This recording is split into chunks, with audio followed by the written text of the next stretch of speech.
ከዚህ በመከተል ለአዲስ አበባ ህዝብ መልእክታችን አለን። ያው የአዲስ አበባ ህዝብ ያለህበት ደረጃ ይታወቃል። እኛ እንመጣለን፣ አሁን እንመጣለን። መቼ ነው እንመጣው? እግዚአብሔር ያዘውለት የፈረዳት ጊዜ ትግል መቼ እንደሚቋጭ ማንም የሚተነበያት የሚያቃት የለም። እስከዛ ድረስ አንተ ልታልቅ ነው ወይ? አልቀህ ልትጠብቀን ነው ወይ? የት እስር ቤት ነው ያለኸው? የአዲስ አበባ ህዝብ እኮ በድንጋይም ነፃ ወጥተህ እንደምታውቅ ታውቀዋለህ። ህዝብ በቃኝ አለ፣ ይበቃል። ያለህበት እስር ቤቶች የት እንዳለህ ምንም አሁን ጊዜው ስላጠረኝ መዘርዘር አልቻልኩም። ወደፊት ያለህበትን እስር ቤት ምንም ካንተ ያልተሰወረም እንኳን ባይሆን ከግራውንድ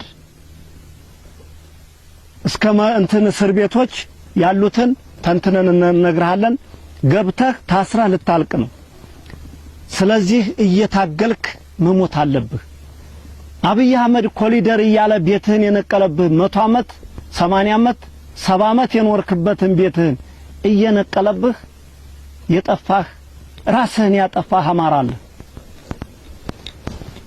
ማንኛውም ብሔሩን እንዴት መንግስት የነቀለብህን መሬት በአንድ ድንጋይ ሁለት ወፍ መሬትህን አጥተህ አንተ እንዴት ተሰቅለህ ትሞታለህ?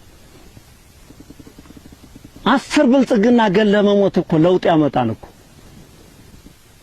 ብታጣ 1000 ብር የሚሸጥ ወይም 1500 ብር የሚሸጥ የፋን ቦምብ ታጣለህ። ኢትዮጵያዊ እኮ ሲናደድ ገሎ ነው እንጂ የሚሞተው እንደሌላው ማንኛውም ዜጋ ታንቆ ወይም ራሱን ኤሌክትሪክ ይዞ አይሞትም። ጀግና ሲናደድ ሊበቀል ነው የሚወጣው። በቃ ከመረራም ወጥተ መበቀል ነው። በቀል ስልህ ማንን ነው ያፈረሰብህን አፍራሽህን? ራስህን አታጥፋ። ለማን ብለህ ነው የምታጠፋው? አብይ አህመድ ስርህን እየነቀለ እያጠፋ እንደሆነ ግልጽ ነው። እያለም አይደለም ብልጭልጭ አዲስ አበባን ብታብለጨልጭ ነፍሰ ጡር እርጉዝና ቢደብቁት ሞት ይዘልቃል። 1400 ቀበሌ መያዛችንን አታውቅም እንዴ? ተናግራችሁታን እኮ ራሳችሁ በስብሰባ የእናንተ መረጃ ነው። እኛ እንኳን ያዝነውን ቀበሌ 1-2 ብለን አልቆጠርነው። ስለዚህ በዚህ ልክ ነው የአዲስ አበባ ህዝብ እየታገልክ ልጠብቀን ይገባል። የምንመጣበትን ጊዜ አናውቀውምና እስከዛው አልቀህ እንዳጠብቀን መልእክታችን ነው።